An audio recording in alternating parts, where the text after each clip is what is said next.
o'g'lini chaqiringlar dedi. O'g'lini olib chiqdi. O'g'il ikkalasi bir-birini quchoqlab uzoq yig'ladilar. Ota juda baxtiyor edi. Hazrat Umar radhiyallohu anhu shunda bir gap aytdilar. Bugun bizni eshitib turgan o'g'illar eshiting bu gapni. Bugun otasi borlar eshiting bu gapni.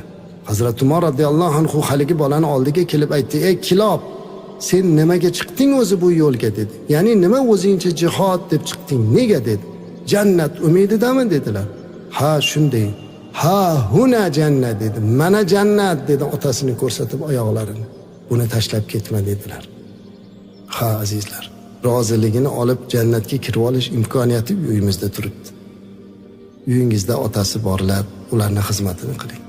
Ularning duosini oling. To'g'ri, hammamiz har xil taqdir bilan yashaymiz. Kimlardir majbur safarga ketadilar. Musofirlikda yurgan azizlarimiz, ko'nglingiz ranjimasin.